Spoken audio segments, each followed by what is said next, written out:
उनके चावला जी के इससे रिलेटेड एक बात कहूंगा, जैसे उन्होंने कहा तो कहीं क्रिएटिविटी बीच में आ जाती है। क्रिएटिविटी ब्रांड नहीं बन पा रहा है या मतलब खर्चा नहीं करना चाहते, ब्रांड बनना नहीं चाहते, उनका परसेप्शन नहीं। ब्रांड बनना तो तब मुमकिन है जब आप पहले अवेलेबल हो, पूरे देशव्यापी रूप में अवेलेबल हो, तभी आप देशव्यापी रूप में एडवर्टाइजिंग करेंगे। हाँ करके कब्जा कर रहे हैं, तो उसमें एडवर्टाइजिंग का रोल कम है। जब उनका एनक्रोचमेंट हो रहा है यहाँ पर। It is more about the vision of the entrepreneur and his resources also. I may want to go national, but I may not have the resources. I may not have the distribution network in place and not the financial resources to put in place. And advertising will come last. नहीं, कहीं vision का, क्योंकि देखिए क्या होता है कि resources जुटाना, यदि विजन है आपके पास में तो रिसोर्सेज जुटाना बिल्कुल आसान हो जाता है। इंदौर जैसे शहर में से कई नेशनल ब्रांड्स बन गए हैं। आपका S Kumar is Indore based company, तो बहुत दुख की बात है और ताज्जुब की बात है कि नागपुर जैसे, जो कि एक जमाने में जब ब्रिटिश इंडिया का दौर था, तो Nagpur was the 5th most important town of the country after the 4 metros. Nagpur was the only rail line, in fact the great Nagpur Bengal railway थी, तो नागपुर की अहमियत उतनी ज्यादा थी। जी, आज वो सब नहीं रहा। आज मतलब and even as you are talking, सिर्फ 4 मेट्रोज को छोड़ के कहीं ये ब्रांड नेम्स भी आपको दिखते भी नहीं, बिल्कुल इक्का दुक्का कहीं होंगे, जैसे इंदौर में कहा आपने वगैरह, but apart from that you don't have those national level brands all over the country. Ahmedabad को देखिए, अहमदाबाद से कितने ब्रांड्स हैं। हाँ, टेक्सटाइल को लेकर अहमदाबाद वगैरह, मतलब ऐसा नहीं है, पर somewhere we have definitely failed, मतलब we can't run away from the fact. मैंने कहा इक्का दुक्का होंगे बिल्कुल जैसे, but otherwise what is lacking there? Creativity क्यों नहीं हो पा रही? क्रिएटिविटी का नहीं है उसमें, creativity would probably come last. हाँ, एक जो एंटरप्रेन्योर है, एंटरप्रेन्योर जिसने कोई बिजनेस स्टार्ट किया है, हाँ, तो he is failing in his resources, financial issues हो सकते हैं। लेकिन सबसे प्राइमरी बात तो विजन की है कि मैं क्या इतना रिस्क लेके नेशनल जाना चाहता हूँ, मैं किस लेवल पे जाना चाहता हूँ, मैं नेशनल जाने की वो रिस्क लेने को तैयार हूँ क्या, और मेरे पास वो प्रोडक्ट में वो क्वालिटी है कि जो नेशनली स्टैंड हो पाएगी। तो ये इशू सबसे इम्पोर्टेंट है। अच्छा, एक यहाँ पे डिओपोली मार्केट, जिसको जैसे कि अपना मोबाइल फोन्स का मार्केट है, तो इसको इकोनॉमिक्स के लैंग्वेज में अपन जैसे डिओपोली बोलते हैं। मैं तो कहूँगा it's very close to monopoly in India. मतलब जैसे हर आपस में कट थॉट कंपटीशन चल रहा है और एक दूसरे को compete कर रहे हैं, वो रेट घटाता है तो वो रेट घटाता है। ऐसे जब सेगमेंट में आप डील करते हैं तो उसको कैसे मैनेज करते हैं? देखिए, मतलब there are various strategic options, category to category depend करता है। जैसे सपोज हम अपने मोबाइल फोन्स की बात की, तो India is one of the very few countries in the world where Nokia has close to 70% market share. मतलब 70% प्लस मार्केट शेयर एक ही ब्रांड का है, और बाकी सारे ब्रांड आपके LG, सैमसंग, मोटोरोला, ये सारे बाकी के 30% में आए थे। हाल ही किसी की 10%, second is Motorola if I am not mistaken, तो 10, 12, 8% मार्केट शेयर है। तो ये आई थिंक इसमें पूरा क्रेडिट नोकिया ब्रांड को ही देना चाहिए, जिस तरीके से उन्होंने पूरे ब्रांड को मैनेज किया। बिकॉज अब brand is not just advertising. एक और बहुत बड़ी मिथ्या जो है, जिसे मिथ को क्लियर करना चाहिए कि most people think brand is only advertising. Advertising is just one visible part of that. Majorly it is the experience. कि अगर आपने भुजिया खाई और भुजिया अच्छी लगी, चटपटी लगी, उसके बारे में बात की। हल्दीराम ब्रांड कैसे फैला? Not because they did any great advertising. In fact, Haldiram सबसे कम एडवर्टाइजिंग करने वाले ब्रांड्स में से एक होगा। Yet it has become one of the 100 strongest brand of the country, जो ब्रांड इक्विटी में आता है। It is because of it is an experiential brand कि लोगों ने खा के फैलाया। ट्रेनों में सफर करने में वो प्रोडक्ट काम में आता था, कोई यहाँ से अपने रिश्तेदारों के लिए लेके जाता था, तो वो ब्रांड यहाँ से बाहर जाता था, अब्रॉड जाता था। यहाँ से लोग, मैंने काजू कतली वगैरह और भुजिया अब्रॉड लेके जाते थे, तो वो वर्ड ऑफ माउथ से फैला, और अपने एक्सपीरियंस, अपने टेस्ट के कारण, अपनी क्वालिटी के कारण एक ऐसी कैटेगरी में जो कम्प्लीटली अनऑर्गेनाइज्ड कैटेगरी है, वो ब्रांड बना, और वो बना प्योरली एक्सपीरियंस की वजह से। एग्जैक्टली राइट कि ad plays only a secondary role.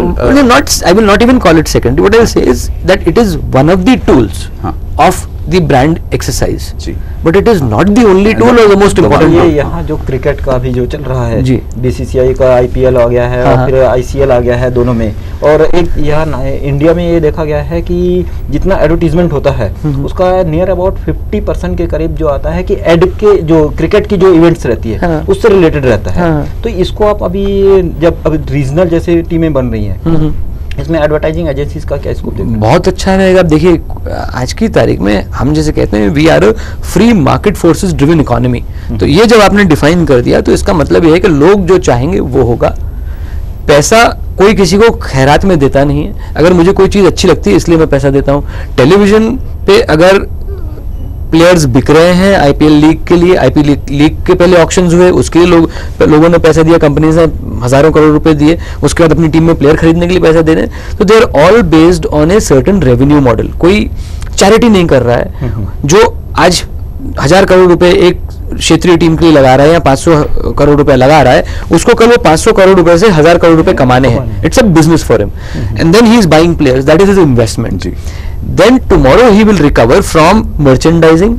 आप वो जैसे मैनचेस्टर यूनाइटेड की टी शर्ट आप पहनते हो, आप उसके कैप्स पहनते हो, पूरे वर्ल्ड में बिकते हैं, तो वैसे उसकी मर्चेंडाइजिंग, उसकी क्लोथिंग की मर्चेंडाइजिंग होगी, उसके स्टिकर्स, उसके शूज, उसकी बाकी चीजें, प्लस एडवर्टाइजिंग, जब राइट्स उस पे जो टीम को स्पॉन्सर करेगा वगैरह उसके राइट्स। तो ये पूरी एक इकोनॉमी को बूस्ट करने वाली एक्सरसाइज है, जिससे कि और at the end of the day जो लास्ट माइल, जो आखिरी आदमी पैसा खर्चा कर रहा है, एक छोटा सा ब्रांड उसमें अपना ऐड दिखा रहा है, तो वो इसलिए नहीं दिखा रहा है कि शाहरुख खान वहां है या सचिन तेंदुलकर वहां है, उसको अपने ब्रांड का रिटर्न वहीं से मिलता है। उसका ब्रांड चलता है, इसलिए वो पैसे लगा रहा है। तो every person is very careful and he is doing it because he will gain from it. कोई चैरिटी किसी को नहीं कर रहा है, तो ये पूरा मार्केट ड्रिवन है।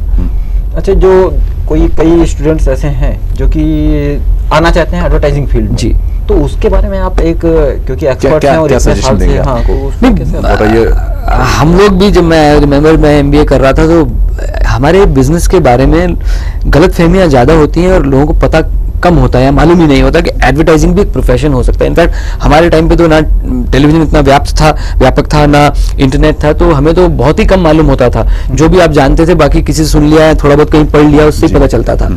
तो एडवर्टाइजिंग के बारे में मुझे बिल्कुल भी मालूम नहीं था। किसी ने कहा कि हाँ, बड़ा अट्रैक्टिव फील्ड हो सकता है एडवर्टाइजिंग एजेंसी, क्यों नहीं करते? तो मैं अट्रैक्ट होकर चले गया, ग्लैमराइज एक तरीके से, ग्लैमर स्ट्रक कंप्लीटली। पर बाद में पता चलता है कि प्रोफेशन जो है, it's as requiring as great amount of hard work, knowledge about the industry, skills that any other profession does. तो आज भी स्थिति वैसी है कि एडवर्टाइजिंग को लोग जो आते हैं वो ग्लैमर से अट्रैक्ट होकर आ जाते हैं। उन्हें नहीं मालूम है कि इसमें क्या क्या अलग अलग, एडवर्टाइजिंग एक बड़ा शब्द है, उसके अंदर करियर्स कई सारे हैं। आप कॉपीराइटर बन सकते हैं, आप आर्ट डायरेक्टर बन सकते हैं, आप स्ट्रेटेजी प्लानिंग में जा सकते हैं, आप मीडिया प्लानिंग में जा सकते हैं, आप क्लाइंट सर्विसिंग में जा सकते हैं। कई सारे करियर्स हैं और हर करियर एक अलग लेवल ऑफ आपकी पर्सनालिटी जिसकी जैसी है वैसे करियर बन सकते हैं। ये सारे करियर्स हैं इस एक बड़े वर्ड एडवर्टाइजिंग के अंदर।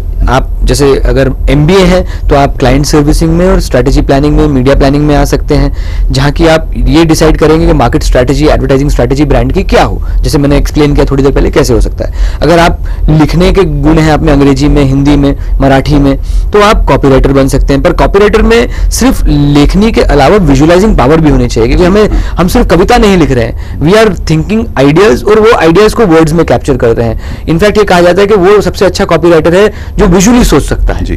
तो वो हो गया। अगर आप आर्ट्स में है तो उसमें आप वो डेफिनेटली कुछ ना कुछ अच्छे क्वालिफिकेशन लेने होंगे फिर, जैसे कि चित्रकला महाविद्यालय में 5 ईयर का डिग्री कोर्स होता है, या दूसरे भी आजकल प्राइवेट कॉलेजेस भी हैं जो कमर्शियल आर्ट्स में, अप्लाइड आर्ट्स में, नॉट फाइन आर्ट्स में आपको 5 साल का डिग्री कोर्स कराते हैं। तो उसके बाद में आप आर्ट डायरेक्शन में आ सकते हैं।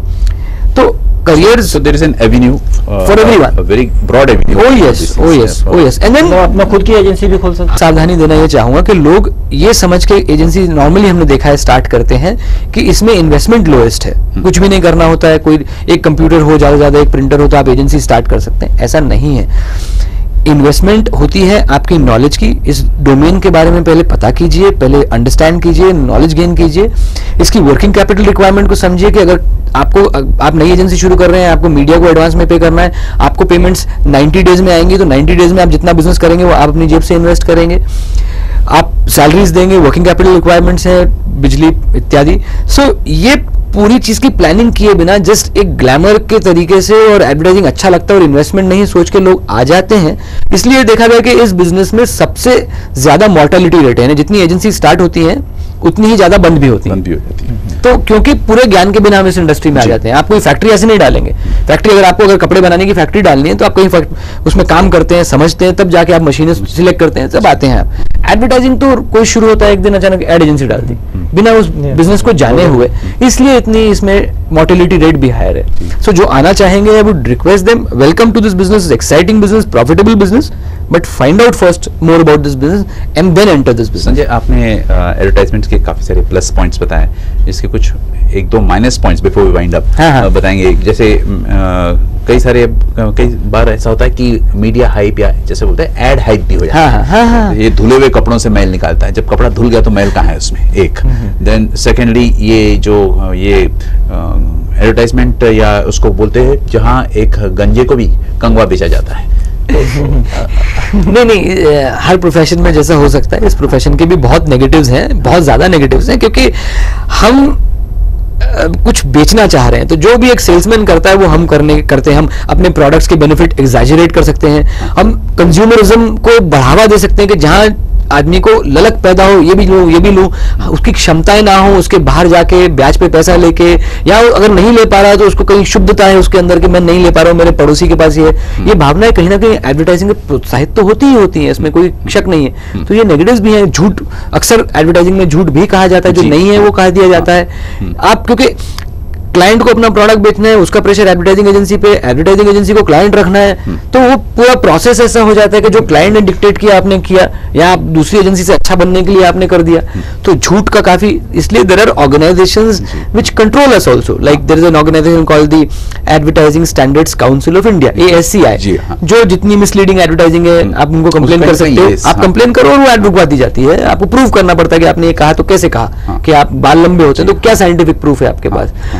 पर ये उसमें उतना ही सच है कि जब तक कोई कंप्लेन नहीं करता तो नॉर्मली एक्शन भी नहीं लिया जाता है। तो एक जनता को भी जागरूक होने की उतनी ही आवश्यकता है इसमें।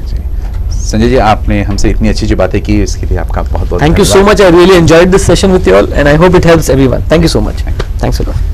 अगर आपको एडवर्टाइजमेंट्स को लेकर कोई शिकायत है या मीडिया से रिलेटेड कोई भी बातें आपको अगर करनी है, संजय अरोरा के पास हम आपका संदेश जरूर पहुंचा देंगे। आपको सिर्फ हमें ईमेल करना है ucntv@yahoo.com, या फिर आप हमें फोन कर सकते हैं 6633-888 या 6633-999 पर। धन्यवाद।